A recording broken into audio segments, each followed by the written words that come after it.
आधी हकीकत आधा फसाना। लंकापति रावण महादेव का परम भक्त, महाशक्तिशाली, कई अद्भुत शक्तियों का मालिक। लेकिन ये सारी अद्भुत शक्तियां रावण को हासिल कैसे हुई? पौराणिक शास्त्रों के मुताबिक रावण ने भगवान महादेव की तपस्या करके ये सारी शक्तियां हासिल की थी। तो सवाल ये पैदा होता है कि आखिर ये तपस्या कहाँ की गई थी? हमारी टीम का इस कहानी से जुड़े एक दावे से सामना हुआ। दावे के मुताबिक छत्तीसगढ़ के घने जंगलों में खुले आसमान के नीचे एक अलौकिक शिवलिंग है और यही वो जगह है जहां पर रावण ने महादेव की साधना की थी। अब भला हम ये बात क्यों मान लें? तो लोगों ने कहा कि शिवलिंग का चमत्कार ही ऐसा है कि आप खुद इस बात को मान लेंगे। हमने पूछा कैसा चमत्कार? तो लोगों ने बताया कि इस शिवलिंग को छूते ही दूध नीला हो जाता है।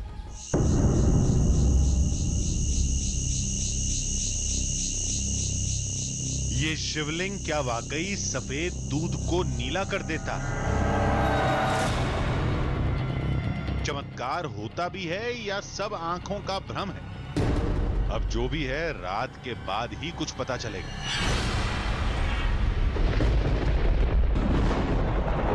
धाम तक पहुंचते देर हो चुकी थी। खराब मौसम ने मुश्किल और बढ़ा दी। घने जंगल में रात के वक्त किसी का मिलना भी मुश्किल था।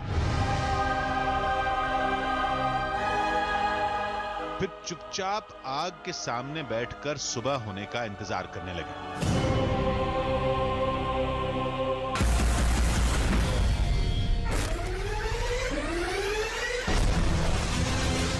इस अद्भुत शिवलिंग का रहस्य सुलझाने के लिए हमारी टीम रायपुर से करीब 250 किलोमीटर दूर धमतरी के सेहवा इलाके में पहुंच गई थी।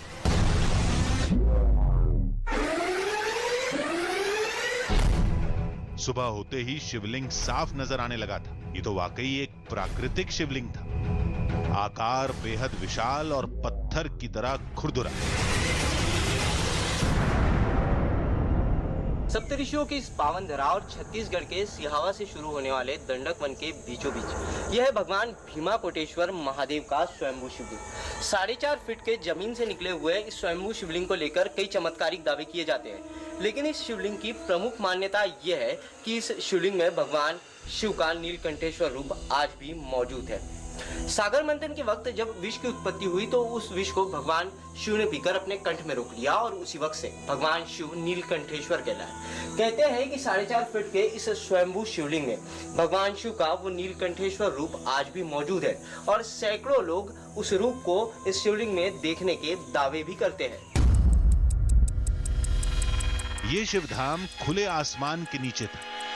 न कोई दीवार, न कोई छत, बस हर तरफ घना जंगल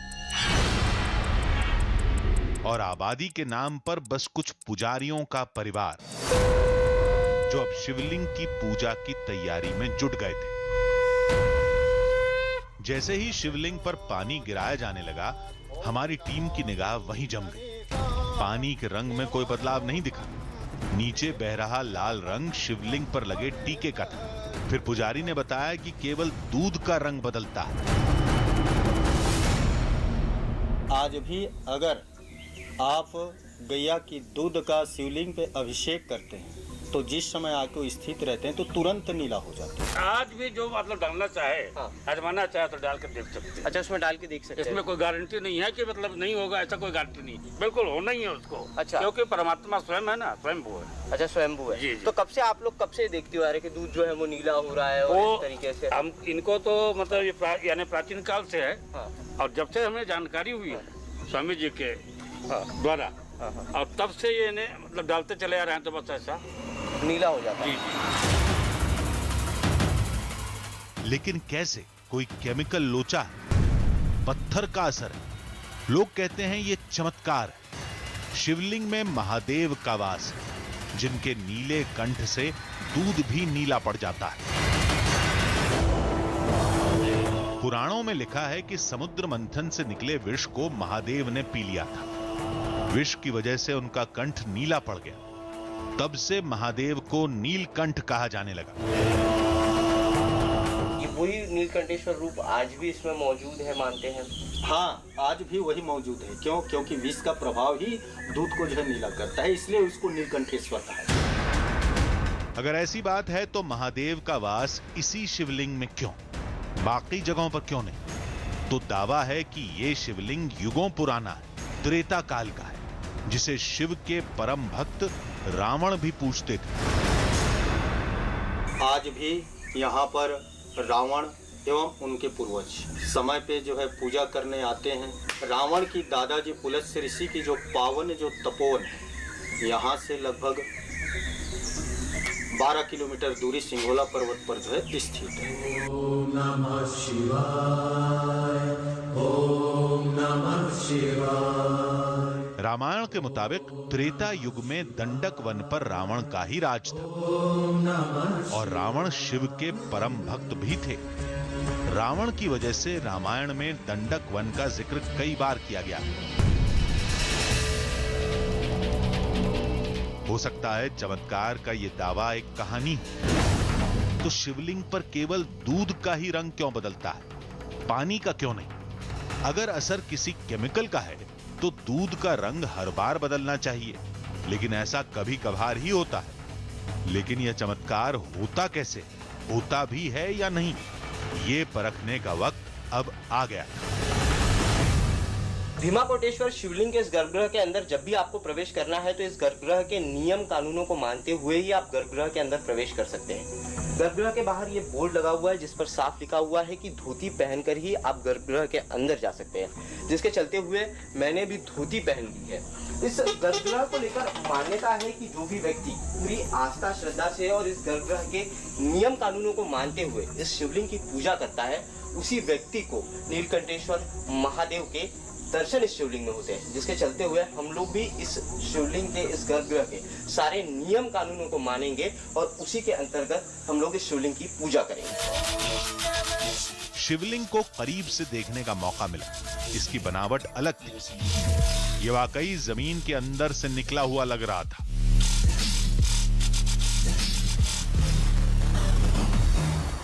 गर्भगृह के अंदर आने पर साफ तौर पर दिखाई दे रहा है कि ये शिवलिंग जमीन के अंदर से निकला हुआ स्वयंभू शिवलिंग है। किसी तरीके से पत्थर को काटकर या तराश कर बनाया गया शिवलिंग नहीं है। युगों पुराने इस शिवलिंग को लेकर मान्यता है कि जब भी शिवलिंग के ऊपर से दूध का अभिषेक किया जाता है, दूध प्रवाहित किया जाता है, तो दूध अपने आप नीला हो जाता है। लोग ऐसा इसलिए मानते हैं क्योंकि कहा जाता है कि इस शिवलिंग के अंदर भगवान नीलकंठेश्वर महादेव आज भी विराजित है और उसी की वजह से दूध का रंग नीला हो जाता है। यहाँ पर कई लोगों ने इस शिवलिंग का अभिषेक दूध से किया है और शिवलिंग के पास यहाँ पर दूध जमा है। इस दूध को अगर हम लोग देखें तो नीले रंग का ये दूध हमें दिखाई दे रहा है, जबकि दूध का जो कलर होता है वो एकदम सफ़ेद होता है, दूधिया होता है। लेकिन यहाँ पर जो दूध हमें दिखाई दे रहा है वो नीले रंग का दूध हमें दिखाई दे रहा है। पड़ताल शुरू करने से पहले शिवलिंग को साफ किया गया ताकि शक की कोई गुंजाइश न रहे। अगर कोई केमिकल या रंग होगा तो वो भी साफ हो जाएगा। इस शिवलिंग से पूजा की सारी सामग्री हटाने के बाद अब इस शिवलिंग को हम पानी से धो रहे हैं। पानी से इस शिवलिंग का अभिषेक किया जा रहा है। अगर इस शिवलिंग की चट्टान पर किसी प्रकार का कोई कलर या रंग लगा हो तो पानी के साथ भी वो मिल जाएगा और पानी भी अपना रंग बदल देगा। लेकिन साफ तौर पर दिखाई दे रहा है कि पानी पूरी तरीके से पारदर्शी दिखाई दे रहा है, किसी भी तरीके से वो अपना कलर नहीं बदल रहा है। पानी पर कोई फर्क नहीं पड़ा, वो बिल्कुल साफ था। लेकिन हम कोई कसर नहीं छोड़ना चाहते। अब ये साफ कपड़ा है, सफेद कलर का एक कपड़ा है। इस कपड़े से हम लोग शिवलिंग को पोंछ लेते हैं ताकि अगर किसी प्रकार का कोई कलर जो है वो अगर इस शिवलिंग पर लगा हुआ होगा तो वो इस कपड़े पर साफ तौर पर दिखाई देगा। अब शिवलिंग पूरी तरह साफ था, कोई भी सामग्री इस पर नहीं थी। मान्यता के मुताबिक जलाभिषेक के बाद शिवलिंग की पूजा की गई। सबसे पहले हमने दूसरे लोगों से दूध डालने के लिए कहा, लेकिन रंग तो बिल्कुल नहीं बदला। क्यों? दावा तो कुछ और था। फिर हमारी टीम ने आजमाइश शुरू की। अब इस शिवलिंग पर हम लोग दूध डालेंगे, दूध से शिवलिंग का अभिषेक करेंगे और देखते हैं कि क्या सही में सफेद कलर का ये जो दूध है, दूधिया ये जो दूध है, वो सही में नीले रंग में बदलता है या। जिसे लोग चमत्कार कहते हैं, वो हमारी आंखों के सामने हो रहा था। देखिए अपने आप में अद्भुत है। जैसे ही हम लोग इस शिवलिंग पर दूध डालते हैं और इस शिवलिंग पर दूध पड़ते ही दूध अपने आप नीले कलर का हो जाता है। साफ तौर पर देख सकते हैं कि दूध इस शिवलिंग पर पड़ते ही नीले कलर का हो जा रहा है। ये देखिए इस शिवलिंग पर हम लोगों ने ऊपर से दूध डाला और ये पूरे तरीके से नीला हो गया। और देखिए ऊपर से मैं सफ़ेद दूध डाल रहा हूँ, नीचे जब ये दूध जा रहा है तो ये अपने आप नीले कलर का हो जा रहा है। इस पात्र में मेरे पास कुछ दूध बचा हुआ है। इस तांबरे में जो दूध बचा हुआ है वो सफ़ेद कलर का दूध है, एकदम दूधिया जो होता है, एकदम जो सफ़ेद कलर होता है दूध का, ठीक उसी तरीके से दूध का कलर है। ये शिवलिंग पर हमने चढ़ाया नहीं है, लेकिन शिवलिंग पर जो दूध चढ़ा है उसका कलर साफ तौर पर नीला दिखाई दे रहा है और अपने आप में एक अद्भुत चमत्कार जो है वो यहाँ पर दिखाई दे रहा है। लोगों की आस्था का ख्याल रखते हुए हमारी टीम इसे चमत्कार बता रही थी, लेकिन हमें तो यही पता करना था कि ये सब कैसे हो रहा है। लोटे से गिरने वाला दूध जब शिवलिंग पर बहकर नीचे पहुंचता है तो नीला कैसे हो जाता है? कहीं रंग से जुड़ा ये चमत्कार आंखों का भ्रम तो नहीं? हमने पड़ताल के नतीजे को फिर से परखा। ये शिवलिंग के पास दूध का अभिषेक होने के बाद जो दूध जमा है उसका कलर और इस ताम्र का कलर देखिए। ये देखिए अब मैं शिवलिंग पर दूध नहीं चढ़ा रहा हूँ, ये नीचे जो है ये नीचे मैं दूध डाल रहा हूँ, तो ये दोनों जो है आप अंदाज़ा लगा सकते हैं कि ताम्र से जो सीधा दूध जो है ज़मीन पर गिर रहा है वो बिल्कुल सफ़ेद है। ये देखिए यहाँ पर नीले कलर का जो है, नीले रंग का दूध जो है वो जमा हुआ है। ये शिवलिंग से चढ़ने के बाद नीचे ज़मीन पर आया है और ये ताम्र में रखा हुआ दूध, ये दोनों के बीच का अंतर देखिए, ये बिल्कुल नीला है और ये बिल्कुल सफ़ेद दूधिया जैसा दूध का रंग होता है, ठीक उसी तरीके से। अब इस दूध में मैं ऊपर से इस दूध को हम लोग शिवलिंग पर नहीं चढ़ा रहे हैं, हम लोगों ने सीधा जो है इस जो पुराना जो शिवलिंग पर चढ़ा हुआ जो पहले वाला दूध है उसमें हम सीधा इस ताम्र से इस सफ़ेद दूध की धार को छोड़ रहे हैं। तो आप देख सकते हैं कि ये ताम्र से गिरने वाला दूध जो है वो सफ़ेद है और नीचे जो है दूध जो नीचे मौजूद है वो पूरी तरीके से नीला दूध है। तो अपने आप में एक अद्भुत चमत्कार इसे कहे या फिर इसे मैं बयान नहीं कर पा रहा हूँ। हम अब भी पत्थर में किसी खास तरह के तत्व से रासायनिक क्रिया वाली बात पर डटे थे, लेकिन धाम से जुड़े लोगों ने इसे सिरे से खारिज कर दिया। ये तो अब दूध डालेंगे तो पत्थर है, चट्टान है, तो हो सकता है कि किस तरीके का केमिकल रिएक्शन होता हो उससे दूध नीला हो जाता हो, या कोई और अगर जैसे कि पानी डाला जाए तो नहीं हो क्योंकि यहाँ पर जो है सिर्फ लिंग के अलावा और चट्टान या एक भी पत्थर नहीं। अच्छा, और दूसरी बात रही गई बात केमिकल की, तो ये जो शिवलिंग है उसमें ऐसा कोई भी केमिकल नहीं। क्यों? क्योंकि यह रावण के द्वारा, पुलत्स्य ऋषि के द्वारा या रावण के पूरे परिवार के द्वारा स्वयं पूजित है और यह लिंग सिद्ध सेवित है। हालांकि हमारी टीम ने भी शिवलिंग की सफाई की थी, कपड़े से भी पोंछा था, लेकिन फिर भी दूध का रंग कैसे बदल रहा था? शिवलिंग का रहस्य अब उलझ चुका था। आधी हकीकत आधा फसाना। चमत्कार का ये दावा फिलहाल तो सही लग रहा था, क्योंकि जैसे ही हमने शिवलिंग पर दूध डाला सफेद दूध नीला हो गया। लेकिन सवाल ये कि आखिर हुआ कैसे? फिर लोगों ने हमसे कहा कि आप बेकार ही परेशान हो रहे हैं, ये सब शिवलिंग का असर है, क्योंकि ये चमत्कारी शिवलिंग है और इसका सीधा नाता रावण से है। क्योंकि त्रेता काल में रोजाना इस शिवलिंग की पूजा करने रावण लंका से दंडक वन आया करता था। लेकिन हमारी टीम अब भी इस दावे को मानने के लिए तैयार नहीं थी। फिर हमको लोगों ने एक पता दिया और कहा कि इस पते पर पहुंच जाइए, चमत्कार खुद दिख जाएगा।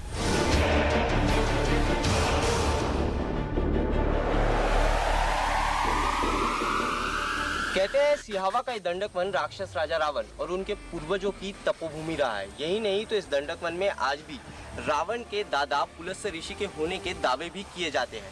इसी दंडक वन में रावण वंश की कुलदेवी निकुंभला देवी एक गुफा में विराजित है और कहते हैं कि आज भी पुलत्स्य ऋषि उसी गुफा में वास करते हैं।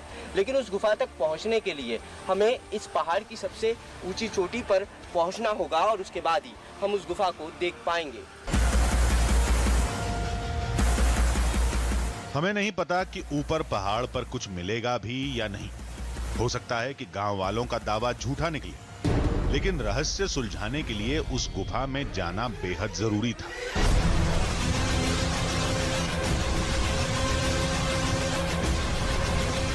लेकिन चढ़ाई कदम दर कदम खतरनाक होती जा रही थी।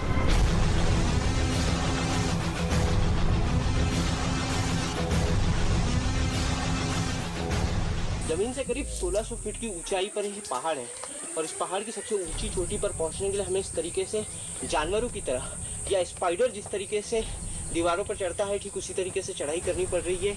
दोनों पैरों और दोनों हाथों का सहारा लेकर इस चट्टान पर, इस खड़ी चट्टान पर हमें चढ़ना पड़ रहा है। नीचे हजारों फीट गहरी खाई है और ऊपर सैकड़ों फीट की ऊंचाई पर हमें इसी तरीके से इस चट्टान पर चढ़ना है। अगर ऐसे में हमारा एक गलत कदम इस चट्टान से फिसलता है तो हम सीधे हजारों फीट नीचे गहरी खाई में जा फिसलेंगे। चढ़ाई के बाद अब उस गुफा को खोजना था जिसका नाता रावण से बताया जाता है। कहते हैं उस जगह दैत्यों की कुलदेवी की अद्भुत प्रतिमा भी है जो अभी तक दुनिया की नजरों के सामने नहीं आई है। गुफा की तलाश में हमारी टीम पहाड़ की सबसे ऊंची चोटी पर पहुंच गई, जहां से दंडक वन का एक एक कोना दिख रहा था। एक बार फिर नीचे की ओर जाना पड़ा। टीम के साथ आए लोगों ने बताया कि मंजिल अब बेहद करीब है। थोड़ा और खतरा उठाने के बाद, पहाड़ पर थोड़ा और सरकने के बाद एक गुफा का मुहाना हमारे सामने था। वहीं पर जंगली जानवरों की गंदगी देखकर अंदाजा लग गया कि अंदर बहुत खतरा है। कई मुश्किलों और दिक्कतों का सामना करने के बाद हम लोग इस गुफा तक पहुंचे हैं, जिसके चलते हुए जंगली जानवरों का खतरा होने के बावजूद अब हम लोग इस गुफा से खाली हाथ वापस नहीं लौट सकते। डर काफी लग रहा है, लेकिन इसके बावजूद हम लोगों ने इस गुफा के अंदर जाने का फैसला लिया है। हमारे पास ये एक कपड़ा है और माचिस है। हम लोग इस कपड़े को जलाकर, इस आग को जलाकर इस गुफा के अंदर जाएंगे। जंगली जानवर जो होते हैं वो आग से काफी डरते हैं। ऐसे में इस आग के सहारे हम लोग इस गुफा के अंदर बढ़ेंगे और अगर किसी प्रकार का कोई खतरा हमें दिखाई देगा तो हम तुरंत ही इस गुफा से वापस लौट आएंगे।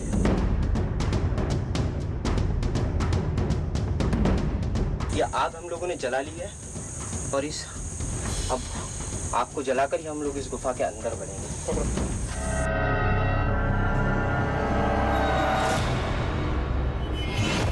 कुछ नया पाने के जोश में हमारी टीम ने एक खतरे को नजरअंदाज कर दिया था।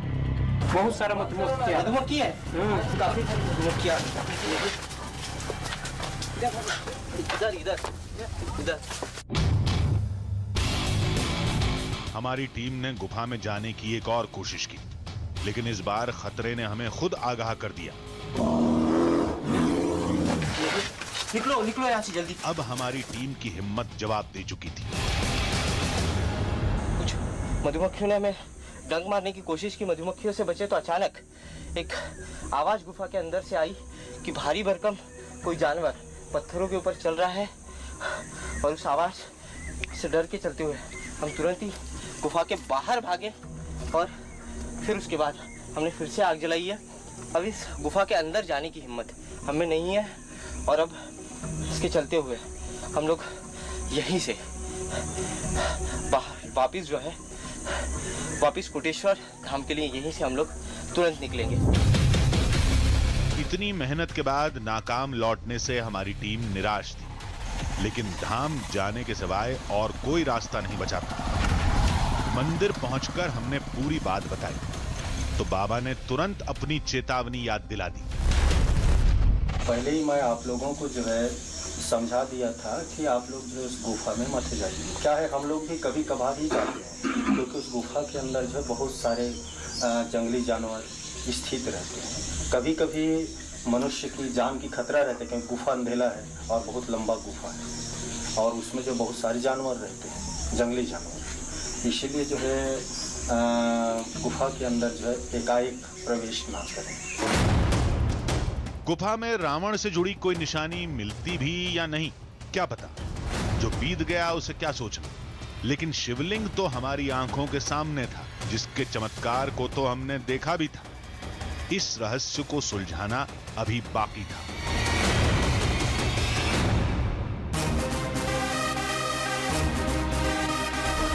दंडक वन से निकलकर हमारी टीम रायपुर में दुग्ध विज्ञान केंद्र पहुंची।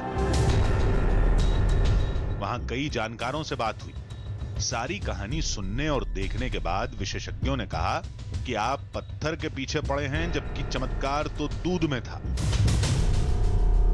आपने बताया कि जिस जगह के ऊपर आप गए थे वहाँ पे वो किसी जंगल के बीच में है जी, और काफी दूर है। तो इवन आप वहाँ से वहाँ तक दूध भी लेके जा रहे हैं, तो दूध की अम्लीयता भी बढ़ रही है। ओके, दूध की अम्लीयता, जैसे ही आपने दूध का पैकेट खोला या दूध को निकाला, उसके बाद से लगातार उसकी अम्लीयता बढ़ती जाती है, यानी कि उसमें खटास बढ़ती जाती है।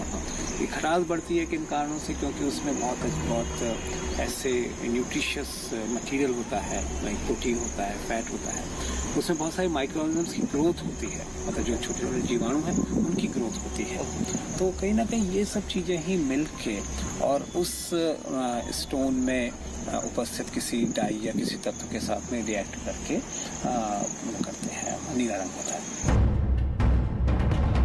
मतलब ये कि दूध में जो अम्लीय तत्व होते हैं वो पत्थर की डाई से मिलकर एक रासायनिक क्रिया से गुजरते हैं और नतीजा दूध नीला हो जाता है। डाई का मतलब शिवलिंग की खुरदरी सतह पर शैवाल की पतली परत जम जाती है, इसका भी असर पड़ता है। जानकारों के मुताबिक दूध का रंग बदलना कोई चमत्कार नहीं, बल्कि एक रासायनिक क्रिया का असर है। लेकिन ये सारी बातें शिवलिंग पर दूध के रंग बदलने के दावे को लेकर है। इस बात का उन लोगों से कोई नाता नहीं है जो इस धाम में आस्था के साथ सिर झुकाते हैं, क्योंकि उनकी आस्था हर रंग, हर तर्क से परे होती है। देखिए, चमत्कार के कुछ राज विज्ञान के सिद्धांतों में छिपे होते हैं, और जब हम उस पहेली को सुलझाते हैं तो चमत्कार की असली तस्वीर भी सामने आ जाती है। लेकिन जो लोग आस्था में विश्वास रखते हैं वो इन विज्ञान के सिद्धांतों से इत्तेफाक नहीं रखते। वैसे भी विज्ञान और आस्था की दुनिया बिल्कुल जुदा होती है। तो चलिए, अगले हफ्ते हम फिर मिलेंगे एक नई कहानी के साथ, जिसमें थोड़ा सच होगा, थोड़ा बहाना, आधी हकीकत, आधा फसाना।